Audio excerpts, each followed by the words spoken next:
This time my mother was really scared. Because I used tweezers to help her pick that thing out. It was arranged on the table, everything looked like a human form. Fingers, toes, nails, everything. But still no head. She was scared and picked up my little brother to see how he was, then looked around, seeing that he was still safe and sound. She sat down on the ground and cried, "What karma have I committed?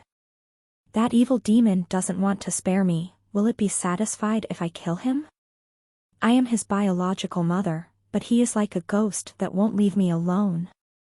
My father took a drag of his cigarette and cursed, "What are you crying for? If you keep crying, my son's good fortune will be washed away by your tears." My mother tried to hold back her tears, but when she saw that my father didn't pay attention to her, she turned her anger on me and scolded me, "You are a useless thing. I am your biological mother, I worked hard to give birth to your younger brother, you still don't know how to repay me, you clearly ate that thing, why am I the one suffering the consequences now?" Seeing her resentful gaze, I took a few steps back, standing in the corner, not daring to look at her, nor daring to say anything. My father finished his cigarette and went to call the fortune teller. The fortune teller said it was karma created by my parents. That little girl was now filled with resentment, and could no longer be resolved. My mother said, "Then make her reincarnate into my womb again, this time I will definitely give birth to her." The fortune teller said it was too late. Reincarnation was not easy, and the fate of being parents was even harder to meet. Now the little girl had become the enemy and creditor of the Zhang family. It was not easy to get rid of her. The news of my uncle's death shocked my mother like a bolt from the blue. Coughs erupted from her throat, her body was so thin that she looked like a dying ape. During the funeral, soul-calling flags were hung all over the house. The Taoist priest beat gongs and drums while singing mourning songs. In front of the coffin, one side set up a banquet, the other side opened a mahjong table. I heard them say that my uncle died in a very strange way.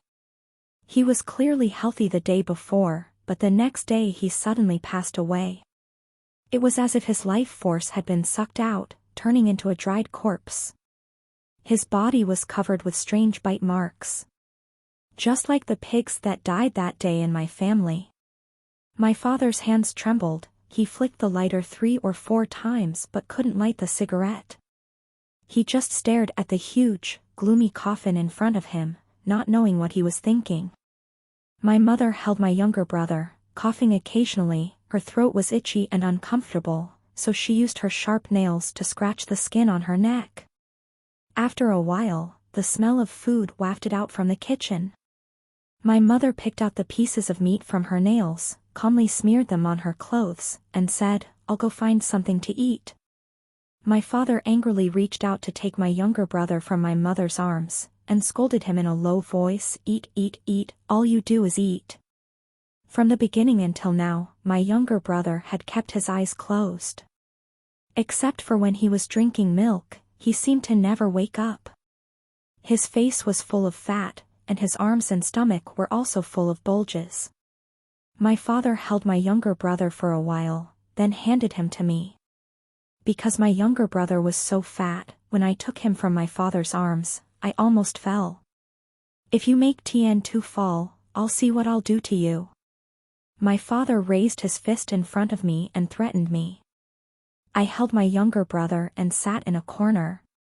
Amidst the mournful music and the sound of gongs and drums, I seemed to smell a sweet, putrid odor. The next second, the funeral music stopped. Everyone looked at the pitch-black coffin. My mother was standing next to it. Although my uncle died in a strange way, it was not like his body had rotted and festered in just 1 or 2 days. The stench was so strong that everyone present was so scared that they did not dare to breathe. As for my mother, I did not know why, nor did I understand where she got the strength like 3 cows and 9 buffaloes combined to open the coffin lid. This caused the whole house to be immersed in a stench. The maggots in the coffin were so fat that they could not only crawl on people, but also jump into people's mouths. Everyone was so scared that they covered their noses and mouths. Only my mother was busy rummaging through the coffin, muttering, "Where's the head? Where's the head? Where's the head? Why is this place full of heads?" My father was usually very dignified, but now he was so scared that he did not dare to move, and his hand holding the medicine was shaking. From that day on, he had a habit of shaking. No matter day or night, he was shaking like a leaf. Smoking also made her tremble, sleeping also made her tremble. My mother looked for her head during the day, and also looked for her head at night. The whole house was ransacked by her until it was a mess. My father was almost mentally broken by her, and in the end he tied her up with a rope. He locked her in the firewood shed. Every day he only gave her 1 bowl of rice and 1 glass of water. At this time, my father finally discovered that there was something unusual about my younger brother. The child was almost a year old, but he had never smiled once. Let alone smile, he couldn't even crawl. His whole body was as soft as cotton. If it weren't for his face and limbs, he would really look exactly like the maggots that had been dug out of the pit of rotten flesh that day. What was even more frightening was that my mother had gone crazy. She always lifted her shirt up as if she were breastfeeding. If anyone asked, she would say she was breastfeeding her little daughter. My father thought she was corrupting good customs, so he wouldn't let her leave the house even once. He nailed the door of the firewood shed shut, and every day he threw 2 steamed buns through the window for her. After a while, the firewood shed gave off a strong stench. The smell of waste mixed with the smell of human bodies was really unpleasant. But my mother didn't pay any attention to it. Every day, she sat with her back against the wall, muttering nonstop. It was as if she was talking to someone. Sometimes, when I brought her food, I would peek at her through the window and see her smiling brightly, posing as if she was holding a baby, but her arms were empty. But it seemed like there was really an invisible baby sucking her breast. My father was also a well-educated man, so he called a doctor to come and take a look. But no one knew what strange disease my mother and my younger brother were suffering from. Gradually, my father's hand tremors became more and more severe. Sometimes he wanted to pick up food but couldn't, it felt like there was something heavy hanging from his hand. He couldn't even pick up my younger brother. I was the only normal person in this house. My father always used harsh words to scold me every day, saying that I was a waste of food and rice, saying that I was a comet who wanted them dead to please him. But the one who wanted them dead was not me. It was my younger sister who was dismembered and thrown into the cesspool. I listened to him and my younger brother, and even took on the task of bringing food to my mother 3 times a day. But I was afraid that the food I cooked would not suit their taste, so I put some things in it. From the day my younger sister passed away, I understood clearly that in their eyes, I had never been a real person. I was just a tool for them to have a son. No one had discovered that after I swallowed those pieces of pork, a pale face had actually appeared on my stomach. The little girl looked a bit like me. She also grew up very quickly. Every night I heard her sobbing, but no one cared. They were both busy rejoicing over the birth of their younger brother. My mother told me to finish junior high school and then quit school. According to her, girls don't need to study too much, studying too much is useless. Wait for me to get a job and get married, save money and give it to my younger brother, wait for him to grow up and study well, then he will take care of me. I used to think like that before. It was because everyone told me that. But this guy Truong Lai Ni slapped me once again, forcing me to look straight at reality. My life was actually just a series of ridiculous days. So I wiped away my tears, and also wiped away my false hopes. I endured the nausea, and once again went to the meat burial pit. Perhaps my younger sister felt my pain, and perhaps she knew that my revenge was partly for her. Then that pale face gradually disappeared. It was as if it had never existed before. Furthermore, everything I did went smoothly, I didn't smell anything strange, and I didn't even have to dig too deep to find chunks of rotten meat. I brought a large chunk of meat home. I put it in the blender. I pureed it once and then once more, until it became a fine powder. I didn't waste any of it, pouring the entire mixture into a bottle. Every time I cooked rice, I added a little of the mixture to the food I was cooking. When my uncle came to eat, I added even more. I usually did all the housework, so no one noticed my unusual behavior. They devoured the food. They even said, "It's really delicious, it's really delicious." Dad said that now his hands were not only shaking but also aching. The pain was excruciating. It was as if someone was biting his flesh, and small bumps suddenly appeared on his hands.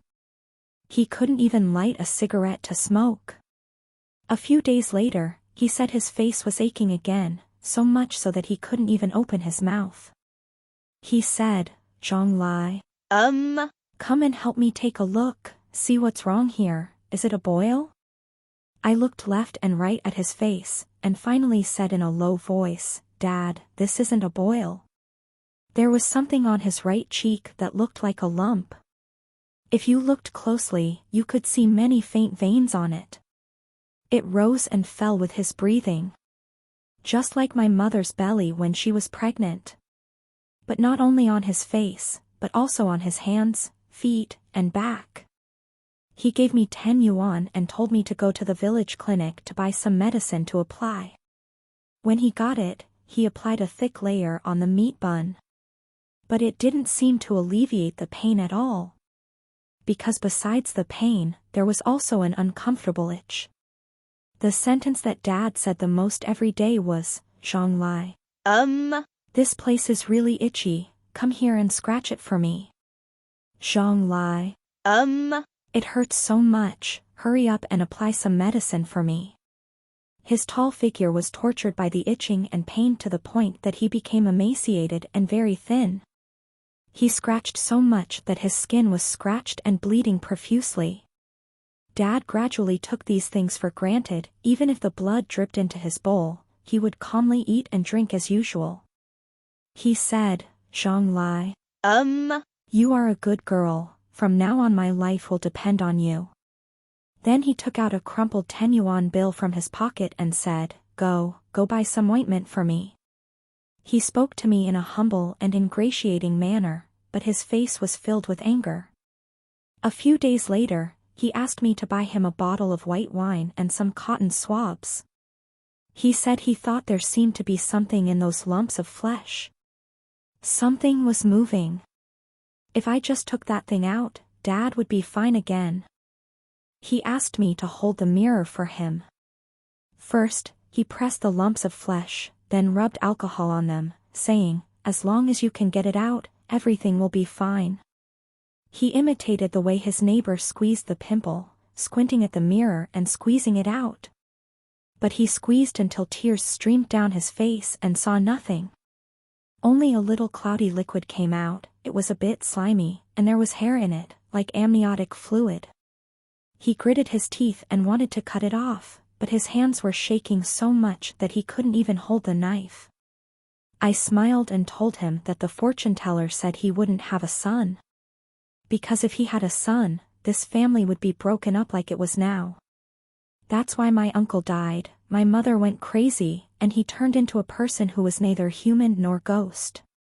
But he didn't believe it, and used the last of his strength to grab my hair and slap me. He scolded, "This has nothing to do with my son, it's a vicious thing like you who's harming our whole family. If I hadn't lost all my strength, I would have beaten a cruel thing like you to death. Look at what time it is, you don't even know how to cook. Do you want your father and brother to starve to death?" "I know, Dad." I picked up the things he had knocked over, and cleaned up the broken mirrors. After cooking everything, I carried my brother to take a bath and mixed him some formula milk. My father took a sip of the soup, nibbled on a piece of rib, and at his feet were a pile of bones. Seeing me struggling to take care of my brother, he took a piece of meat from the bowl and gave it to me, like giving alms to a beggar. "Have a bite."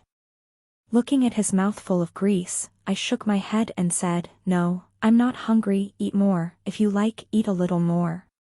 He muttered that a wild boar like me wouldn't know how to eat delicious chaff, then he burped loudly, rubbing the oil from his hands onto his clothes. In the middle of the night, he suddenly shouted my name loudly. "Zhang Lai. Zhang Lai. Come here quickly." Fuck. What is this? As I approached the door, I smelled a strange smell. It was exactly the same smell as when my mother gave birth. My father was lying on the bed, groaning. The lumps of flesh on his body disappeared, replaced by pale faces. They were crying and laughing, their expressions were different from each other. There were old people, and young girls. But if you looked closely, you would see that they were all the same person's faces. They were densely packed on my father's skinny body, like a bunch of larvae gnawing at his body.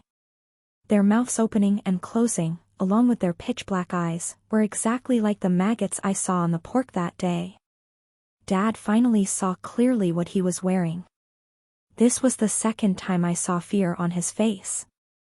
He roared in anger, cried loudly, and finally could only helplessly scream, "What the hell are these things?" I walked over, calmly touched those faces, and slowly said, "She is my daughter. This is when she was in elementary school, when she was 18, when she was getting old. If she were still alive, this would definitely be what she looked like. Unfortunately, she is dead before she was even born. You guys turned her into nutrition for your little brother.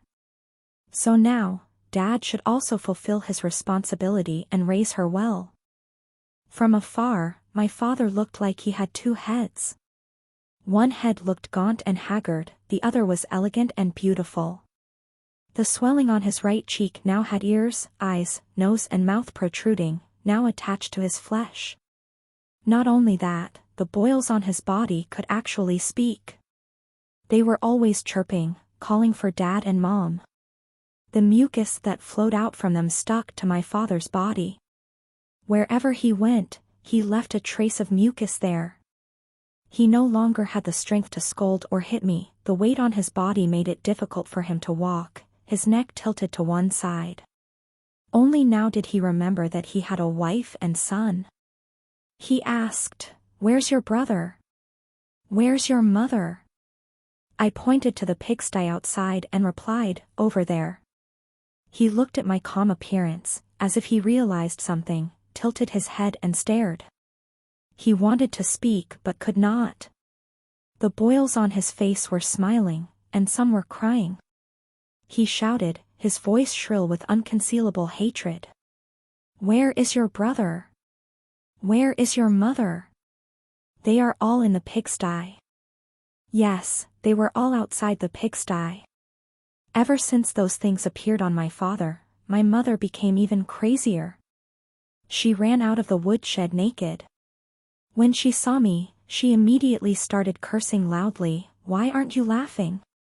It's because of your funeral-like face that my son is so unlucky. Laugh for me. Laugh quickly for me." After scolding, she sat down in front of the doorway again. Even though flies were swarming on her sore chest, she didn't care. She covered her mouth and giggled, as if she was talking to someone. She touched her belly and said, "The fortune teller said that this pregnancy of mine is a dragon and phoenix pregnancy. My belly is so pointed, it must be a boy." After a while, she was absent-minded and wondered, "Where is my child? Where is my son?" She wanted to stand up to look for her son, but due to her weakness, she staggered and fell. After finding my son with great difficulty, she picked him up and scolded me, "Don't you know how to take care of your younger brother? You don't even know how to take care of your younger brother, you useless thing." She glared at me fiercely and told me to go make some milk powder for my younger brother. If I had been even a minute late, her son would have been sick and hungry. I skillfully washed the milk bottle, and when I opened the box of milk powder, I suddenly heard a long, intense cry. It was my younger brother crying. By the time I got out, my mother had already thrown my younger brother into the pig pen. She seemed to not recognize that the child in front of her was the son she had been longing for day and night, and kept muttering, "Let me see if you dare to come to my house. Let me see if you dare to reincarnate here." I don't know where she got such great strength. She skillfully held those struggling little hands. Her eyes were filled with glee and hatred towards her beloved son. My mother finally came to her senses. When she killed her own daughter, she felt no pain or sadness, and when the two pigs at home died, she felt no regret. But now that her son was dead, her soul was flying away, and she felt so much pain that she wanted to rip out her heart and lungs. How much pain must my son have suffered? I asked her back, "Do you know how much pain my sister suffered?" She threw her own daughter into the pig pen several times. She looked at the living child's hand being torn to pieces, and said to the pigs in the pen, "Today, I'll give you more food, eat so you can grow up quickly." After my father and mother left, I dared to jump into the pig pen to look for the remaining parts of my sister's body. I personally made a small grave for them. I hoped that they wouldn't become wandering ghosts, and could be reincarnated as boys in their next lives. Only then could they grow up safely. My mother said I was a cruel person. She said I killed her son. If I hadn't gone to collect the bones of my younger sisters, her son wouldn't have died. All the mistakes were mine. If I were a son, she wouldn't have risked her life to give birth to him. After saying that, she looked at the small pigsty, cried in pain, and jumped in to find the remaining body parts of her younger brother. Everyone in the village knew that she had killed her son with her own hands, and also knew that she was crazy and went to sleep with the pigs every day. But no one called the police, they just considered this a topic to gossip about during meals. It was only when my mother remembered that she had a husband and rushed towards my father with a knife that someone stood up to stop her. But when the villagers and the police arrived, she had split my father's head in two. His two eyes fell out, and the axe blade was crooked. My mother said she did it to help my father. She said that my father's body was covered with pale faces. He was eaten long ago. The villagers and the police thought my mother was crazy, because in their eyes my father was as thin as a skeleton, even though his neck was crooked to one side. Other than that, there was no problem. The fortune teller stood among the crowd, staring at me for a long time. He said that my younger brother was originally a smart and filial child, but my mother was too greedy. She had to kill her own sister before he was even born. She was born with resentment. Even though she looked like a human. But in reality, she was just a piece of meat. That was why she was always sleeping, looking so silly. Moreover, it was thanks to me that I buried her every time, that she didn't become a wandering ghost. Now that her resentment had dissipated, she would be able to reincarnate in a few days. I hope that in her next life she can grow up safely and have a stable and happy life.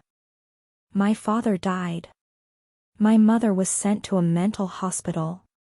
It was said that she kept saying that she was haunted by her sister's ghost. So she was closely watched. I became an orphan and was sent to an orphanage. Everyone in the village knew that I was diligent and had good grades, so they rented my land. They paid me 500 yuan a year to buy books and school supplies. I grew up in the orphanage. Although life was hard, I was very happy. In my second year of university, I found a job at a museum. The other day, a nearby elementary school organized a study tour. Most of the children were not very interested in the artifacts in the museum, so when I briefly introduced them, they didn't pay much attention. Only one girl listened very attentively and gave me a hairpin when she left. The little girl said, "Sister, your voice is so beautiful, and your smile is so beautiful.